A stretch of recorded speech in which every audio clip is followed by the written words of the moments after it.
This game was a 11 versus 1 game. हाँ, हमारी तरफ से सिर्फ टिबो कोर्तुआ ही आया था ये मैच खेलने। यही रीजन तो हो सकता है। इसलिए तो लिवरपूल ने ये गेम कंप्लीटली डोमिनेट किया। I would like to thank Thibaut Courtois from the bottom of my heart. ऐसे कितनी बार हुआ है कि उसने सिंगल हैंडेडली अपने हीरोइक परफॉर्मेंसेस से रियल मैड्रिड को बचाया, और स्पेशली अगेंस्ट लिवरपूल तो काफी बार हो गया है। और ये क्या था, we didn't train at Anfield because we didn't want to leak our tactics. ऐसे लगता है जाबी के ये सीक्रेटिव टैक्टिक्स और इन्फॉर्मेशन ये एक सीक्रेट ही बन के रह गए। इस मैच में तो बिल्कुल कुछ नहीं दिखा, बन गए ना जोक। सिर्फ 2 मैचेस पहले हम किसी को सिखा रहे थे कि मैच के पहले बड़बड़ ना करो तो ही बेहतर है, बट हम फिर वही सेम गलती कर बैठे। लाइनअप और टैक्टिकल एनालिसिस में जाने से पहले it would mean a lot if you like this video and subscribe if you want more content like this. और वीडियो के एंड में कमेंट्स में अपना फीडबैक जरूर देना। Let's jump into the tactics board and understand better how Liverpool completely nullified real Madrid. On paper तो Liverpool के इस टीम में कुछ इतने बड़े चेंजेस नहीं दिखे, बस एक ही चेंज था, लेफ्ट विंग पे Florian Wirtz instead of Gakpo. Mostly सारे गेम्स में आर्ने स्लॉट गैक्पो को ही ट्रस्ट करते हुए आया है। बस ये गेम में उसने फ्लोरियन वर्ट्स को स्टार्ट किया at the left wing position, और बहुत लोग सरप्राइज्ड है ये डिसीजन से कि क्या कर रहा है आर्ने स्लॉट, बट ये काम कर गया। हम डिटेल में देखेंगे आगे इस वीडियो में कि how this totally work. Starting with the defence in the right back position. ओ भाई, Conor Bradley, what a game he had. Last season उसने ऐसे ही किलियन एम्बाप्पे को अपने पॉकेट में डाल दिया था और बिल्कुल खेलने नहीं दिया था, और ये टाइम उसने विनी को सेम ट्रीटमेंट दी। उसने अपनी साइड कंप्लीटली लॉक कर दी थी। ना विनी कुछ पास कर पाया, ना ड्रिबल कर पाया, ना क्रॉस डाल पाया, कुछ नहीं हो रहा था वो साइड से। He had completely locked down that position. Corner Bradley ने लिवरपूल फैंस को ट्रेंड के बारे में कंप्लीटली भुला दिया था, and he just 22 years old and plays like someone in his prime. He showed the confidence and power of a veteran player. All the other players in the defense, Van Dijk, Konate, Robertson also played a very solid game. चलो हम बात करते हैं how this team defended collectively as a team, क्योंकि Liverpool पे यही सवाल उठ रहा था। In the last 8 games they had lost 6 times. तो मैड्रिड फैंस तो कॉन्फिडेंट थे ही, और सब लिवरपूल को क्वेश्चन कर रहे थे कि क्या ये रियल मैड्रिड का लीथल और इनफॉर्म अटैक हैंडल कर पाएंगे।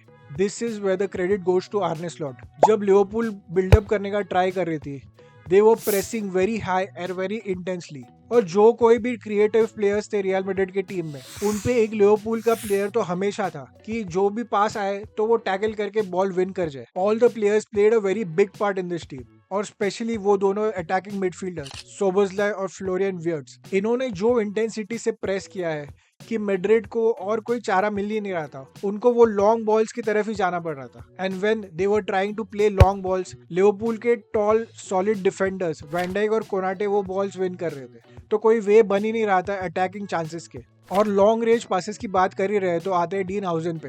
मैच के पहले इसने कहा था कि Enfield is just a stadium, और ये स्टेटमेंट के वजह से उस पर अननेसेसरी प्रेशर आ गया। This affected his game very negatively. This was the worst match he has played in a Madrid shirt. Long passes छोड़ो, इससे शॉर्ट पासेस भी नहीं हो रहे थे, और डिफेंस में भी एक काफी डरावा लग रहा था, चाहे वो साला हो या सोबोस्लाई। ये दोनों के अगेंस्ट प्रॉपर्ली डिफेंड कर ही नहीं पा रहा था। Whenever Real Madrid were trying to attack, जो कि बहुत ही रेयरली दिखने मिला मेरे इस गेम में, तभी Liverpool were forming a backfire with Gravenberch slotting in the defensive position. हाँ, स्लॉटिंग इन। और फिर जो रिमेनिंग प्लेयर्स थे वो रियल मैड्रिड के सारे क्रिएटिव प्लेयर्स को हाई प्रेस कर रहे थे, and they were trying to win every ball back. So without any space for the attackers and cutting off the ball from the midfield creative players, Real Madrid के सारे attacks एकदम ही blunt लग रहे थे। सबका आंसर था Liverpool के पास, and what a game Szoboszlai had. अगर कोई और खेल रहा होता in the goalkeeping position in place of Courtois, तो सोबोस्लाई का नाम आपको स्कोर शीट पे एटलीस्ट 2 बार तो दिख ही जाता था। एक टाइम पे तो इतने अटेम्प्ट्स और इतने सेव्स के बाद कोर्तुआ हंसने लग गया था, और वैन डाइक भी इसे देख के हंस रहा था। उसे पक्का वो चैंपियंस लीग नाइट की याद आ गई होगी। This Liverpool team played like a complete unit, और इनके कुछ ज्यादा मिस्टेक्स भी नहीं थे इस गेम में। ज्यादा क्या, कोई मिस्टेक्स ही नहीं दिख रहे थे इस गेम में। And Salah also played a very good game against Alvaro Carreras. Lamine Yamal ये गेम देख के उसे थोड़े आइडियाज आने लग जाएंगे कि कैसे कैरेरास को बीट करे। And just like Dean Huijsen, Alvaro Carreras also had the worst game in this Real Madrid shirt. सारे रियल मैड्रिड के प्लेयर्स हार्ड लेट टैकल्स कर रहे थे और लिवरपूल को बार बार फाउल कर रहे थे। इनसे लिवरपूल की ड्रिबलिंग और प्ले मेकिंग कुछ संभाली नहीं जा रही थी, और कैसे कोई गेम विदाउट रेफरिंग डिसीजंस की कंट्रोवर्सी से जा सकती है। In the 38th minute we got to see this handball. अब according to the referee on the pitch, the ball slightly first touches his thigh and then hits his hand, और उसका hand भी almost उसके body के तरफ ही था। अब जब दूसरे रेफरीज को पूछा गया, एक रेफरी ने कहा कि this should definitely be a penalty, और हमें चैंपियंस लीग में देखने मिला है teams getting penalty for something much lesser than this. But दूसरे रेफरी ने कहा कि ये पेनल्टी बिल्कुल नहीं है, because first the ball touches his thigh and then hits his hand. Second, his hand is as close to his body as possible. और third, Tchouameni वो बॉल को देख भी नहीं रहा था, तो ऐसा भी नहीं है कि वो कोशिश कर रहा था कि बॉल को ब्लॉक करे विद हिज हैंड। अगर लिवरपूल ये गेम डोमिनेट नहीं करती और ना जीतती तो ये टॉपिक एक बहुत ही बड़ा कंट्रोवर्शियल टॉपिक बन जाता था। बट इस गेम में ये बिल्कुल मैटर नहीं किया because Liverpool were completely in this game. Speaking of the goal, a 5'9" guy scores from a header from a set piece. आपको अपने सेट पीस डिफेंडिंग पे ध्यान से देखना होगा। और यही नहीं है, even when defending corners Liverpool were easily winning headers against real Madrid. The way Arsenal will be looking at us considering so easily from set pieces. But on the other hand number 10 Argentinian से गोल खाना हमें अच्छे से पता है, और कामाविंगा तो ये गेम में दिखा ही नहीं। जैसे उसका इम्पैक्ट था in the game against Barcelona, वो इस गेम में बिल्कुल कुछ देखने नहीं मिला। उसकी जगह जब रॉड्रिगो भी आया एज अ सब्स्टिट्यूट, वो भी एकदम डल लग रहा था। अभी वो उसमें स्पार्क नहीं रहा जैसे वो पहले एज अ सब्स्टिट्यूट आता था और पूरा गेम लाइट अप कर देता था in the final moments of the game. और बाकी के स्टार प्लेयर्स भी इतने कुछ खास नहीं थे। Bellingham and Mbappe were trying to create some goal scoring opportunities, यहाँ से ड्रिबल करके वहां से ड्रिबल करके कुछ तो बन जाए, बट कुछ नहीं हो पा रहा था। बस बेलिंगम का एक ही गोल स्कोरिंग चांस बना था यहाँ से, but Mamardashvili saved easily from this. Madrid का अटैक एकदम डेड लग रहा था पूरे गेम में। And to cap it all off, just like a cherry on the cake, Xabi Alonso ने ट्रेंट को एज अ सब्स्टिट्यूट डाला इस गेम में। लिवरपूल फैंस ने उसका ऑलरेडी मैच से पहले म्यूरल सजा दिया था। ऐसे नहीं कि लड़के को छुपके से जाने दो हुडी और काला चश्मा लगा के ताकि कोई पहचाने ना। इसे डाला गया पिच पे और बोला जा देख तेरे घर वाले कैसे तेरे घर वापसी करते हैं। और लिवरपूल फैंस ने पैशनेटली बू विसल सब किया।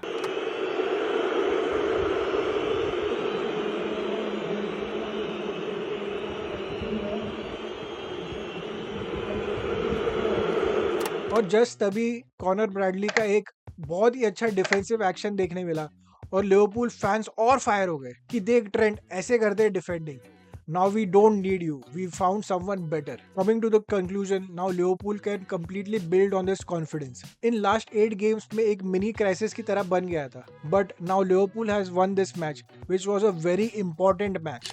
And this looks like a turning point in their game. और next game it is against Manchester City, जो कि बहुत ही एक interesting game होने वाला है। और ये game थोड़ा pressure भी कम कर देगा on Liverpool and on the big money signings like Florian Wirtz and Isak. और फिर ये अभी perform करने लग जाएगी। And coming to Real Madrid, Xabi Alonso और उसकी टीम ये गेम से कुछ सीख नहीं सकते। According to game plan and tactics wise, we can only learn that we should not be getting over confident and respect every team that comes in front of us. कौन आगे कब humble कर जाएगा पता नहीं। देखो, losing one game is not a big deal, but इस game में रियल मैड्रिड की तरफ से कुछ इंटेंट ही नहीं दिख रहा था। Even in the final minutes कुछ ऐसे लग ही नहीं रहा था कि कुछ क्रिएट हो जाए और गोल स्कोर कर पाए रियल मैड्रिड। जैसे अर्ली डेज में जब मॉडरिच, क्रूज, रामोस खेलते थे तब ऐसे फाइनल मिनट्स में कुछ ना कुछ क्रिएट हो जाए और गोल्स आते थे, बट इस गेम में ऐसे बिल्कुल नहीं लगा। लिवरपूल तो अच्छे फॉर्म में भी थी बट दे स्टिल डोमिनेटेड। और जब बड़े टीम्स के अगेंस्ट गेम आएंगे, Arsenal, Manchester city, PSG, Bayern, तो क्या करेगी Madrid? And speaking of PSG and Bayern, what a game they had. UEFA needs to look into the scheduling of these matches. एक ही time पे इतने दो बड़े गेम कैसे रख दिए इन्होंने? Coming to the game, जो लोग अब तक बायर्न को डाउट कर रहे थे कि क्या यही अपना फॉर्म बड़े टीम्स के अगेंस्ट कर पाएगी, क्या ये चैंपियंस लीग के बड़े गेम से कर पाएंगे, now those doubters are turning into believers. They played silky attacking football in the first half और पीएसजी के पास इसके लिए कुछ आंसर था ही नहीं। और फर्स्ट हाफ के एंडिंग में लुइस डियाज, जिसने 2 गोल स्कोर किए थे, उसने 2 फुटेड एक हार्ड टैकल किया टू हकीमी और हकीमी को एक बहुत ही बुरी इंजरी हो गई and Luis Diaz was red carded. And then later Dembele was also injured. Even with an extra man PSG अपना कमबैक पूरा नहीं कर पाई and with those 2 injuries it looks very bad for PSG now. Now Bayern have won every game they have played in this season. Let me know if you want to see a detailed video on the game plan of Bayern Munich. Like this video and subscribe so you don't miss future videos just like this. GG.